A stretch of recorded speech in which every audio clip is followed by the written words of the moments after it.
சுமூகமான பாதையும் அடைக்கப்பட்டு விட்டதுங்கிறத ரஜினி வந்து தெரிஞ்சுக்கிட்டார். இனிமேல் இவங்களை சேர்த்து வச்சும் பலன் இல்லை அப்படிங்கிற மாதிரியான ஒரு முடிவுக்கு அந்த குடும்பம் 2 குடும்பமும் வர்றாங்க. காணாமல் போனது தான் இங்கே வந்து ஒரு இந்த படத்துடைய அட்ஜஸ்ட் பண்ணி எடுத்து அதை வந்து ரசிகர்களுக்கு வந்து முழு திருப்தியை கொடுக்க முடியாத ஒரு படமாக போயிடுச்சு அப்படிங்கிறத அவரே ஒத்துக்கிட்டார். இவங்க வந்து எப்படியாவது இந்த படம் கேப்டன் மில்லரோடு சேர்ந்து ரிலீஸ் ஆகணும் அப்படிங்கிறதுல ஐஸ்வர்யா வந்து ரொம்ப உறுதியாக இருந்தாங்க. இந்த மாதிரி ரஜினி சார் பேரை சொல்லிவிட்டு யாரும் வந்து நீங்கள் வெளியில் வந்து எந்த வித இதுவும் பண்ணக்கூடாது, சொந்த சம்பந்தக்காரவங்க அப்படிங்கிற மாதிரி சம்பந்தி அப்படிங்கிற மாதிரிங்கிற தகவல் வந்து ரொம்ப பரவலாக பரவுச்சு. விரைவில் அவங்க திருமண அறிவிப்பு வரப்போகுது அப்படிங்கிறது தான் நமக்கு கிடைச்சிருக்க தகவல்.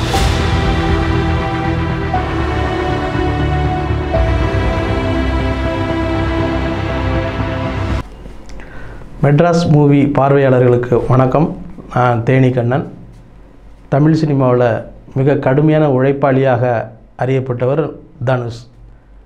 தனுஷுடைய அடுத்தடுத்த படங்கள் வந்து மிகப்பெரிய எதிர்பார்ப்புக்கு உள்ளாகி அது வந்து இன்றைக்கி எந்த அளவுக்கு வந்திருக்கு அப்படின்னா, விஞ்ஞானி இளையராஜா அவர்களுடைய கதாபாத்திரத்திலே அவரே நடிக்கிற மாதிரியான ஒரு சூழல் வந்திருக்கிறது தான் தமிழ் சினிமாவுக்கு ஒரு மிகப்பெரிய ஒரு மைல்கல், அவருடைய வாழ்க்கையிலே பெரிய மைல்கல்னு சொல்லலாம்.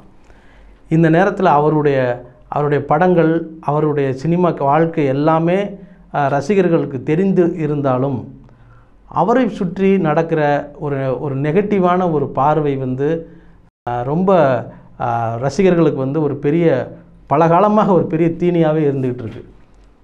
இப்போ இளையராஜா அவர்களுடைய கதாபாத்திரத்தில் ஒருத்தர் நடிக்கிறாரு அப்படிங்கிற ஒரு பாசிட்டிவான ஒரு அப்ரோச் இருந்தாலும் அதில் நடிக்கக்கூடியவர் பற்றின வெளியில் வர்ற விஷயங்கள் எல்லாம் ரொம்ப கவலைக்குரிய ஒரு தகவல்களாகவே இருக்குது. அதுவும் சமீபத்தில் வெளியான அந்த செய்தி அவங்களுடைய விவாகரத்து கோரி மனு செய்திருப்பதாக பேசுகிறப்ப அந்த தகவல் பெரிய ரசிகர்களுக்கு பெரிய அதிர்ச்சி தான். இப்போது இவங்க 2 பேருக்குமான இந்த மனக்கசப்பு பல காலமாக பல ஆண்டுகளாக நடந்துகிட்டு இருந்தாலும் ஒருத்தர் குழந்தைகளுக்காக ஒரு அந்யோன்யமான வாழ்க்கையை தவிர்த்துட்டு ஒரு நாகரிகமான இடைவெளி விட்டு அந்த குழந்தைகளை பார்த்து கொண்டு இருந்தாங்க. அப்படிப்பட்ட சூழலில் ரொம்ப கடுமையான உச்சத்துக்கு போனது கடந்த பொங்கல் அன்னைக்கு தான். அந்த படம் இவருக்கு கேப்டன் மில்லர், இவங்களுக்கு லால் சலாம் 2 படமும் வெளியாக வேண்டிய சூழலில் அதுக்கு முன்னேற்பாடு நடந்துக்கிட்டு இருக்கும்போது இந்த படத்துடைய லால் சலாம் படத்துடைய ஒர்க்கிங் ஸ்டில்ஸில் ஒர்க்கிங் வீடியோஸ், ஒர்க்கிங் டாக்குமெண்ட்ஸ் எல்லாமே ஒரு ஹார்ட் டிஸ்க் காணாமல் போனதுன்னு சொன்னோம்ல. அது அவங்க ஐஸ்வர்யா அது சம்மந்தமாக பேசும்பொழுது அந்த ஹார்ட் டிஸ்க் மட்டும் இருந்திருந்தால் எனக்கு இந்த படம் வேறு மாதிரி அமைஞ்சிருக்கும். அது காணாமல் போனது தான் இங்கே ஒரு இந்த படத்துடைய அட்ஜஸ்ட் பண்ணி எடுத்து அதை ரசிகர்களுக்கு முழு திருப்தியை கொடுக்க முடியாத ஒரு படமாக போயிடுச்சு அப்படிங்கிறத அவரே ஒத்துக்கிட்டார். நீங்கள் என்ன சொல்கிறேன்னா, இப்போ ரஃபேல் ஃபைல் காணா போனது மாதிரி இது ஹார்ட் டிஸ்க் எப்படி காணா போகும்? ஹார்ட் டிஸ்க் காணா போகிறதுக்கு வாய்ப்பே கிடையாது. அது எப்படி காணாமல் போகும்? அப்போ அதுக்கு பின்னாடி யார் இருந்திருப்பாங்க? அதுதான் இங்கே பெரிய மேட்ரு. இவங்க எப்படியாவது இந்த படம் கேப்டன் மில்லரோடு சேர்ந்து ரிலீஸ் ஆகணும் அப்படிங்கிறதுல ஐஸ்வர்யா ரொம்ப உறுதியாக இருந்தாங்க. இது சம்பந்தமாக ரஜினி சார் இல்லைம்மா வேண்டாம், அவரை நம்ம தீபாவளிக்குமே நடந்தது. தீபாவளிக்கு அவரை இங்கே வரவழைப்போம், நம்ம வீட்டுக்கு வரவழைச்சி நம்ம பேசுவோம் அப்படின்னா அவர் தனியாக நான் அதுக்கான முயற்சி பண்ணுறேன்னு சொல்லி தனியாக ரஜினி சார் ஒரு பெரிய முயற்சி எடுத்துக்கிட்டார். தனுஷை பார்த்து அவரை சமாதானப்படுத்தி பேச வைக்கலான்னு சொல்லி சில பேர் மூலமாக மூவ் பண்ணாங்க. ஆனால் அதுக்கான ஒரு இணக்கமான ஒரு பதிலை தனுஷ் சொல்லவே இல்லை. காரணம் அவருக்கு ரொம்ப அவங்க பேரண்ட்ஸை அவங்க தனுஷுடைய பெற்றோர்கள் ரொம்ப கடுமையாக அவமதித்ததாக ஒரு தகவல் அவர் உண்டு, அது எப்போவுமே உண்டு. அதனால தான் பெரிய அளவில் அவங்களுக்கு இவங்க 2 பேரும் திருமணம் செய்து கொண்டாலும் ஒரு சம்மந்தி என்கிற முறையில் வந்து கஸ்தூரி ராஜாவோ ரஜினியோ எங்கேயுமே அவங்க வந்து ஒரே நிகழ்ச்சியில் கலந்துக்கிட்டதாகவோ அல்லது குடும்ப நிகழ்ச்சியில் கலந்துக்கிட்டதாகவோ எங்கேயுமே நீங்கள் பார்த்துருக்க மாட்டீங்க. இது வந்து தனுஷை வந்து தனுஷ் ஐஸ்வர்யா கல்யாணம் நடந்து முடிஞ்ச உடனே இது வந்து பெரிய ஒரு உத்தரவு மாதிரியே ரஜினி தரப்புலேருந்து போயிருக்கு அவங்க வீட்டுக்கு. யாருக்கு? தனுஷுடைய அம்மா அப்பாவுக்கு போயிருக்கு. இந்த மாதிரி ரஜினி சார் பேரை சொல்லிவிட்டு யாரும் வந்து நீங்கள் வெளியில் வந்து எந்த வித இதுவும் பண்ணக்கூடாது, சம்மந்தக்காரவங்க அப்படிங்கிற மாதிரி, சம்மந்தி அப்படிங்கிற தகவல் வந்து ரொம்ப பரவலாக பரவுச்சு. அது நமக்கு பத்திரிகையில் இருக்கும்போது நாமளும் அதை தெரிஞ்சுக்கிட்டோம். ஆனாலும் அந்த அந்த அந்த அந்த தகவலே வந்து என்னாச்சுன்னா அவங்களுக்கு உள்ள ஒரு பெரிய ஒரு இடைவெளி ஏற்படுத்துச்சு அந்த 2 குடும்பத்துக்கும். ஆனால் தனுஷ் அந்த இளமையில் அப்போதைக்கு அதை வந்து பெருசாக எடுத்துக்கலை. திரையுலக தன்னுடைய படங்களில் வந்து கவனமாக இருந்தனால அது பெருசாக பண்ணவும் இல்லை. 2வது அவரும் வந்து திரைப்பட இதில் வந்து கவனமாக இருந்துட்டார். இது ஒரு சின்ன விஷயந்தான், அவங்க வந்து சொல்லும்போது நம்ம கேட்டுக்க வேண்டியதாங்கிற மாதிரி விட்டுட்டார். ஆனால் அவர் மனசுக்குள்ளே ஒரு விஷயம் வச்சுருந்துருக்காரு. எப்படி வந்து தன்னுடைய அம்மா அப்பாவை வந்து சம்மந்திக்காரவங்கன்னு சொல்லிட்டு அவர் வந்து ரஜினி அவர்கள் பெருசாக நீங்கள் வந்து 2 குடும்பங்கள் இணைந்து கொண்டாடுற மாதிரியான எந்த நிகழ்வுகளும் இல்லாமல் கலந்துக்காமல் இருந்துச்சோ, அப்படி வந்து அவர் வந்து என்ன முடிவு எடுத்தார் அப்படின்னா, அதே போயஸ் கார்டனில் நான் என்னுடைய குடும்பத்தை கொண்டு வந்து வைப்பேன் அப்படிங்கிற மாதிரியான ஒரு சபதம் எடுத்துக்கிட்டார்.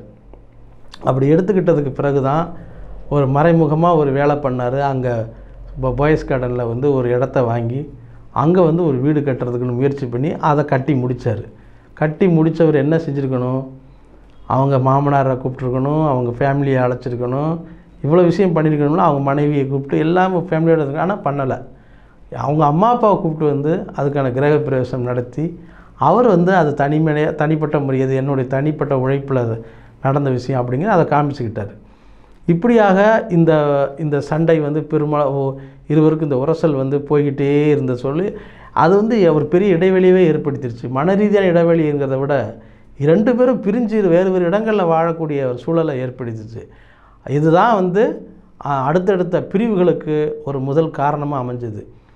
இப்போது இந்த பொங்கல் அன்னைக்கு வெளிவந்த படத்தின் லால் சலாம் படத்தோடைய எப்படியாவது அதை நிறுத்தி ஆகணும் அப்படிங்கிறத வந்து தனுஷ் தரப்பில் முயற்சி பண்ணதாக அவங்க உதவி இயக்குநர்கள் வந்து சில பேர் வந்து நம்மக்கிட்ட அதை பகிர்ந்துக்கிட்டாங்க. இப்படி அவர் வந்து இந்த படம் வராது, நீங்கள் பாட்டில் வருது அப்படின்னு. நான் அப்போ வந்து ஒரு வீடியோவில் பேசியிருந்தேன், இந்த மாதிரி லால் சலாம் வந்து பொங்கலுக்கு வரப்போகுது அப்படிங்கிறத நான் பேசியிருந்தேன்.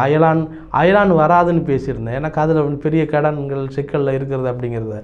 ஆனால் அப்போ வந்து சொன்னார் அந்த உதவி இயக்குனர், லால் சலாம் வர்றதுக்கு வாய்ப்பு இல்லைங்க அப்படின்னு. எப்படி இதை மாதிரி சொல்கிறீங்க அப்படின்னு நான் கேட்டப்போ, லால் சலாம் ஃபுட்டேஜே இல்லைங்க, காணா போச்சுங்க அப்படின்னு அப்பவே சொன்னார். இது என்னது ஃபுட்டேஜ் இல்லைங்கிறது எப்படி நீங்கள் சொல்கிறீங்க அப்படின்னா, அது அப்படித்தான் அப்படின்னு சொல்லிட்டு போயிட்டார். அப்போது இப்போ ஐஸ்வர்யா அவங்க வந்து என்ன பண்ணுறாங்க, அவங்களுக்கே தெரியாமல் அவங்க யூனிட்டில் உள்ள ஒருத்தர் வந்து இந்த ஒரு முக்கியமான காட்சிகள் பதிவு செய்யப்பட்ட அந்த எங்கேயோ எஸ்கேப் பண்ணுறாரு. அது பண்ணிட்டாங்க, அதான் உண்மை. அப்போ பண்ணி முடித்தது அதுக்கப்புறம் தான் வந்து இந்த விஷயமே தெரியுது. இந்த பொங்கலுக்கு வந்து இந்த படத்தை எப்படியாவது ரிலீஸ் பண்ணி ஆகணும்ப்பா அப்படின்னு சொல்லி அவங்க அப்பா ரஜினிகாந்த் அவர்கள்ட்ட வந்து ஐஸ்வர்யா வந்து கேட்டுக்கிட்டாங்க. கேட்டுக்கிட்டு இந்த தகவல் ரஜினிக்கும் தெரிஞ்சு அவரும் ஷாக் ஆகிட்டார். என்னடா அது இப்படி ஒரு விஷயம் நடந்திருக்கு அப்படின்னு சொல்லிட்டு. அதனால் மகளுடைய ஆசையை வந்து எப்படியாவது நம்ம வந்து இதை படத்தை ரிலீஸ் பண்ணணும் அவங்க ஆசைப்படி அப்படிங்கிறத முடிவு பண்ணி அவர் வந்து இந்த படத்தை லால் சலாம் படத்தை கௌரவ வேடத்தில் நடிச்சிருக்கிற ஒரு படத்துக்கு ஓப்பனிங் கொடுக்குற மாதிரி ஒரு வீடியோவே வெளியிட்டார் ரஜினி. அதனால தான் அந்த வீடியோ வெளியிட்டார். நீங்கள் என்ன பண்ணாலும் எது பண்ணாலும் சரி, பொங்கல் அன்னைக்கு இந்த படம் லால் சலாம் படம் வெளியாகி தீரும், நான் வந்து உங்களை சந்திக்கிறேன் அப்படிங்கிறத வீடியோ ரஜினி வெளியிட்டார். அதோட பின்னணி வந்து இதுதான், எப்படியாவது நம்ம இதை வந்து வெளியாகணும், இதை வந்து நிறுத்தக்கூடாது அப்படிங்கிறது. இதுக்காக இயக்குனர் டீமோட உட்காந்து பேசி என்னென்ன ஃபுட்டேஜ் இருக்குன்னு பார்த்து அவசரமாக வந்து அந்த படத்தை வந்து அதை வெளியிட்டாங்க. அந்த படம் வெளியிட்டு அதுக்கு பிறகு அது வந்த நெகட்டிவான தகவல்கள் எல்லாமே ரசிகர்களுக்கு வந்து திருப்திகரமாக இல்லைன்னு தெரிஞ்சதுக்கு அப்புறம் தான் பெரிய மன வருத்தத்தை வந்து தன்னோட பேட்டி ஐஸ்வர்யா வந்து பதிவு பண்ணாங்க. அப்போ நம்ம வந்து அந்த படத்தை அந்த விமர்சனம் லால் சலாம் விமர்சனத்திலே சொல்லியிருந்தோம், இந்த படத்தில் ஏதோ பிரச்சனை இருக்குது, இது வந்து முழுமையான படம் இல்லை, இது வந்து ரசிகர்களுக்கு போய் சேராது அப்படிங்கிறத சொல்லியிருந்தோம். ஆனால் ஐஸ்வர்யா அவங்க என்ன பண்ணுறாங்கன்னா, இல்லை இந்த படம் ரசிகர்களுக்கு போய் சேர்ந்துருக்கு, ரசிகர்களுக்கு திருப்தியாக இருக்குது அப்படிங்கிற மாதிரி சொன்னால், ரஜினி சாரும் ஒரு ஏர்போர்ட் பேட்டியில் ரசிகர்களை சந்தோஷப்படுத்தியிருக்கு அப்படின்னு தான் நான் நினைக்கிறேன் அப்படின்னு சொன்னார். ஆனால் உண்மையான ரிசல்ட் என்ன அப்படின்னா, ரசிகர்களுக்கு எந்த மகிழ்ச்சியையும் அந்த படம் தரலை அப்படிங்கிறது தான். அதை வந்து பேட்டியில் வந்து ஐஸ்வர்யா அவங்க வெளியிட்டாங்க.